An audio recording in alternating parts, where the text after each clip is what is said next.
is my channel, The Fancy Hat Lady Reads. I'm wearing one of my fancy Booktube hats, and in years past, when I've done halfway through the year the Mid-Year Book Freakout Tag, I have mused both to myself and to other people about how it feels wrong that there is no equivalent tag specifically for the last 6 months of the year, as opposed to like whole year reflection and wrap-up type videos. It seems to me that if I give this specific spotlight to the books that I read and buy and am looking forward to in the first half of the year, I should be able to give the same spotlight focus specifically to the books from the second half of the year. So this is my end of year book freakout tag for 2024. And yes, I'm aware of the fact that an end of year book freakout tag for 2024 will be posted in 2025. I'm not sure what to call this.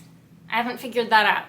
But basically, I have adapted all of the questions from the mid-year book freakout tag to apply just to the books of the second half of the year. There are a few different versions of the mid-year book freakout tag floating around. This is based on the same set of questions that I used for the mid-year book freakout tag this year. If I do this again in the future, I might rethink that, I don't know. So question number 1, the best book that you read in the second half of 2024. For me, this was a difficult choice because I had 0 5-star reads in the second half of 24. None. So I was choosing between a number of really exemplary 4-star reads, and that's fine. The book that I am going with is To Shape a Dragon's Breath by Monoquill Blackgoose. This has the particular distinction of being the book that I read this year, not just in the second half of this year, but the book I read this year that I feel like I can confidently recommend to the most people. A lot of my favorite books end up being very, very niche, and again, that's fine. This was the book that I bought the most copies of when I was shopping for friends and family for Christmas. Slightly ironic then that I do not actually own a copy myself because I got this from the library. This is set in an alternate 19th century North America in the part of the country that is in our world, Massachusetts. You wouldn't necessarily know that by just reading the book. You do have to look at the map and see that it is a map of our world. And it's about an indigenous girl named Anakus who is chosen by the first native dragon to hatch in her village in generations, but because of colonization, it's not legal for her to be this dragon's bonded human unless she goes to this colonizer-run dragon academy and gets the proper license to be a dragoneer, which is usually a very upper-class privileged thing in white society. This book handles a lot of serious themes with the gravitas that they deserve, but also stays fun to read and engaging. This is meant to be the first in a series, and I'm eagerly anticipating news, any news about book 2. Number 2, best sequel you read in the second half of 2024. This is going to have to be The Siren Depths by Martha Wells. This is the 3rd book in the Books of the Raksura series, which I started reading in September, very quickly read the first 3 books, which are a whole story arc, and now I've also read the first of the 2 short story collections. I imagine I will finish this series very quickly and be able to post a review of it. I've got the 2nd short story collection and then the 2 novels that were published later still to go. But I'm getting these from the library, and I had to interlibrary loan this one. So I could be delayed if I have to interlibrary loan any of the others. But The Siren Depths is the 3rd book in this series and the conclusion of the first real story arc of the series. And it was, I think, my favorite of that original trilogy of books. To me, these aren't quite as good as Witch King and they aren't quite as good as Murderbot, but this series is addictive. And this third book in particular had like a very overwrought emotional situation for the protagonist that occupied the whole first half of the book that I was enjoying immensely. And then the second half was more actiony and I was less deeply invested in the action plot. But for the first half there, I was having a 5-star experience. It ended up being 4 stars overall. This series is about basically a bunch of dragonish shapeshifter people in a world where there are lots and lots of different types of people and none of them are human. And the protagonist, Moon, has grown up on his own, separated from his own kind, without knowing what they're called or where to find them. And when they do find him, he has to learn how their very complicated society works and how he can fit into it. And then there is like a whole big action plot where the monster people are attacking. And it's all very high stakes. Number 3 is a new release you haven't read yet but want to. I am preparing to go like all in on my Crazy Pants Hugo nomination reading because some of my pre-orders of the year let me down. I don't feel like I have enough books published in 2024 that I'm really deeply enthusiastic about yet. When I made up my list for this video, the book that I put down was this one, The City in Glass by Nhi Vo, except I am now already reading it because I procrastinated filming the video for too long. So I think I get to have a bonus book for this. For my mid-year book freakout tag, the book from the first half of the year that I said I wanted to read was Shane Lende by Darcy Little Badger. And I still haven't read this one, but I do have it out from the library now. But another book I have out from the library that was published in the second half of the year that wasn't on my radar for anticipated releases before it was published is The Sapling Cage by Margaret Killjoy. This was not on my radar because it's not from a major SFF publisher. It's actually published by the Feminist Press at the City University of New York. And this is a witchy fantasy with a trans girl protagonist. Number 4, most anticipated release for the first half of the new year. What do you know? I have a whole video about this already. I have an entire video.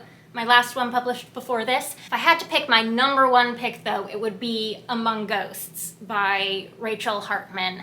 This is going to be a standalone, I think, YA fantasy novel set in the same universe as Seraphina and Tess of the Road, but in a previous era of history. There was an excerpt published online, I'll see if I can find that and link that, that got me very excited about this, but I didn't need anything to get me excited about this. New Rachel Hartman, I'm ready. This is being released on June 24th. Keep moving my light as the sun sets in hopes of getting better lighting angles. I don't know what it is about me that no matter what the time of year, what time the sun is setting, the time I want to sit down and film a booktube video, that my brain is like firing, that I'm excited to make content, is always whenever the sun is setting. It is a weird fact about me and how I'm wired. Number 5, biggest disappointment of the second half of the year. For me, again, no 2 stars in the second half of the year. Like I had a 2-star in the first half of the year. So a lot of 3 stars from which to choose the biggest disappointment. And so after hemming and hawing, I've decided to go with Mind Touch by MCA Hogarth. This seems a little unfair of me to say that an indie published book from an author I've never read before is my biggest disappointment, because honestly, how could I have had any particular expectations? I don't necessarily know people who've read this book. I was going a bit out on a limb because I wanted what I thought this was selling, what it is selling, because it's absolutely what I thought it would be, which is cozy light academia, science fiction. If you are specifically looking for those things, I'm not sure I can think of anything other than this that is those three things. I just didn't think it was that good. And for me, one of the factors that makes this more disappointing is that it's a very long book. And I took a long time reading it. It ended up being the only book I finished in the entire month of August. The other thing that is super disappointing for me is that I had kind of hyped this up in my head as a book that, if I loved it, could have been an introduction to a whole lot of other books that I maybe could have also loved, because this author has written a bunch of series set in this same universe that are all interconnected, and this is one of the entry points to those interconnected series. And the people who love her books seem to really love her books, and that would have been so exciting for me to like find a new favorite author with just a massive interconnected backlist. Alas. And as I said before, this isn't a case of the book not being what I thought it was or what it was presented to me as. It is exactly that. I just thought the writing wasn't strong enough to pull it off. I feel like a book like this that is so slow, so intimate, so character-driven, requires a lot of personality in the prose. It requires, well, maybe not requires some humor, but I would have preferred some humor that I just didn't see there. It's very dialogue heavy, and to me, none of the dialogue felt naturalistic enough for me to suspend disbelief and believe these were real people talking. This is about two students at a graduate level psychology program at like an alien university. They both have rare telepathic abilities. They become very close friends. One of them is this like skunk cat centaur animal person, and the other is basically a space elf. There's clearly a lot of world building that this author has put into this universe. So to me, that was just unfortunate. Question number 6 is Biggest Surprise, and this is Some Desperate Glory by Emily Tesh, because I almost didn't read this book. I would not have read this book at all if it hadn't been nominated for a Hugo Award. And even then, I almost didn't read it out of the Hugo voter packet because I thought the chances that I would like this enough to rank it highly in my Hugo voting were so small. I've already done a full wrap-up of this book on my channel. I have a wrap-up of the best novel nominees. But yeah, I very rarely gravitate towards like dark military science fiction.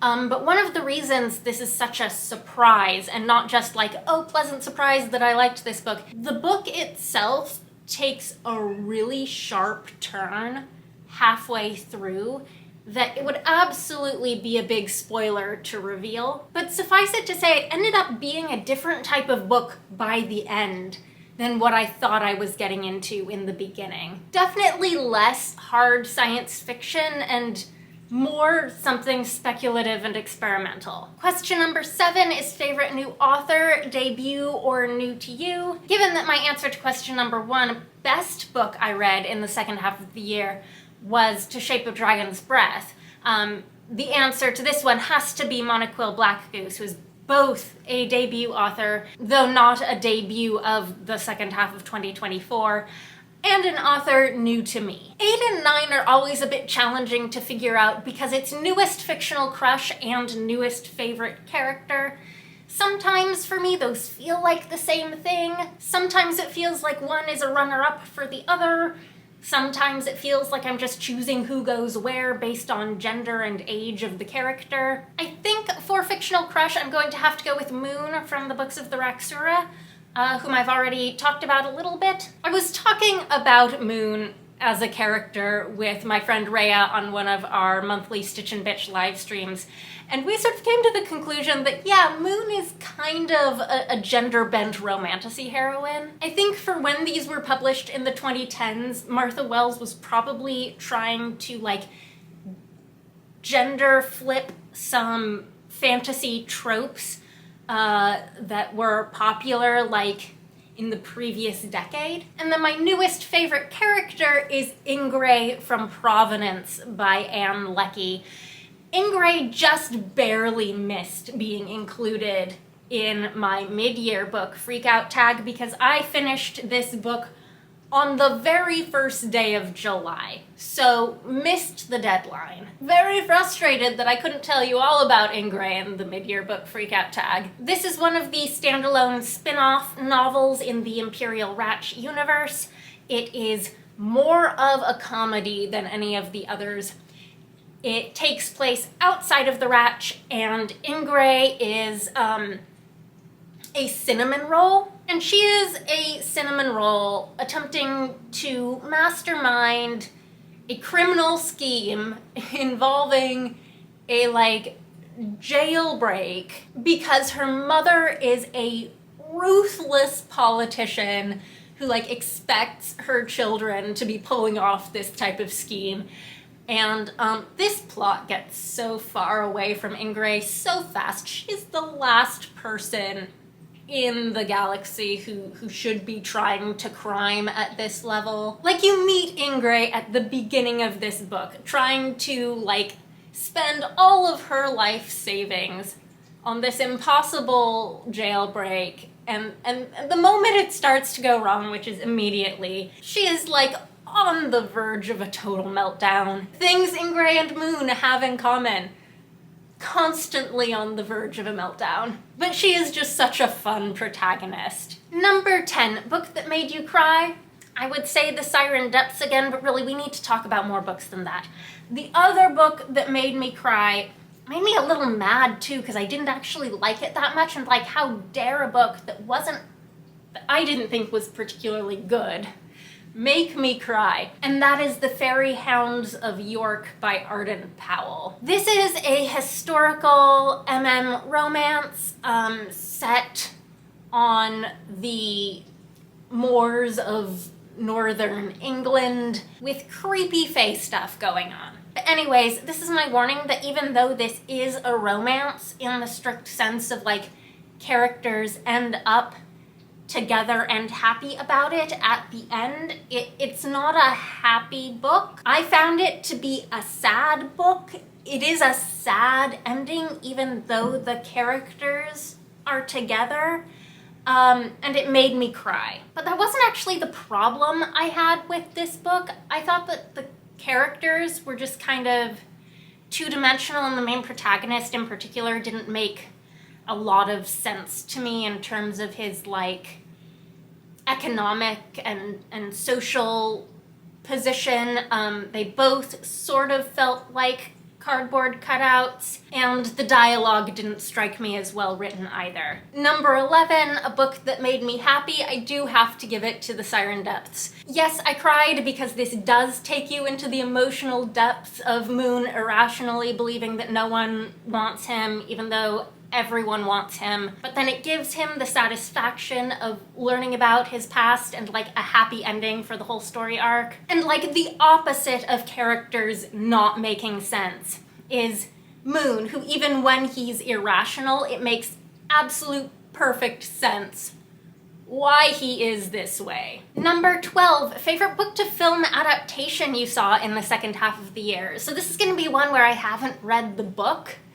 It's The Wild Robot. I really enjoyed this movie, and now I want to read the books. I guess the Wicked movie might also be a contender for this. I think I liked it not quite as much, and also it's an adaptation of a musical, and the musical is an adaptation of the book. Again, a book I haven't read. I still think this goes to The Wild Robot. I am back the next day after editing because it turns out I skipped a question. Question number 13 is, what is your favorite review that you wrote in the second half of 2024, or Booktube version, your favorite video that you made in the second half of 2024? Hello.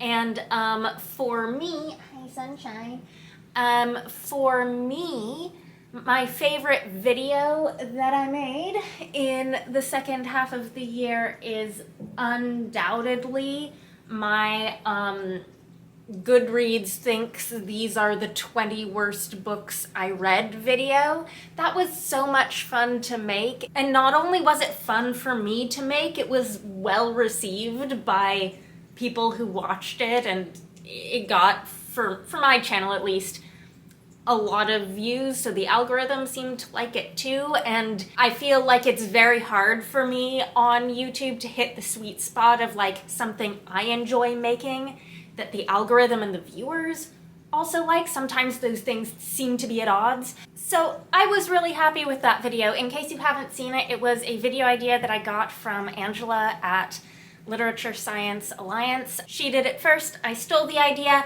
and it was me going through the 20 books that I have read on Goodreads that have the lowest average Goodreads rating, and saying whether I agreed with that or not, and like why I thought those books were on that list. Number 14, the most beautiful book you bought or received in the second half of the year. And for me, it is this Illumicrate edition of Goddess of the River by Vaishnavi Patel, which I bought at Worldcon in Glasgow. Illumicrate had a table in the dealer's room at the convention, and they were selling their special editions there. And this is the first like sprayed edges special edition fancy book of this type I've ever bought.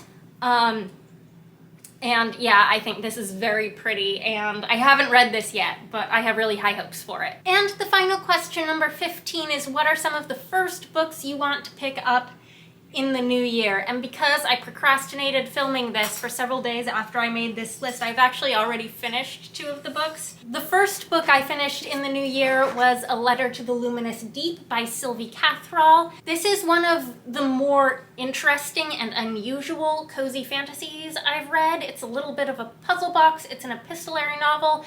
If that sounds good to you, and you don't mind something that is pretty heavy on the twee, and I think sometimes a little overwrought in the formal writing style of these letters that the book is made of, I really enjoyed this. I gave this 4 stars. And then the second book I've already finished in the year is Stories of Thraxura Volume 1 by Martha Wells.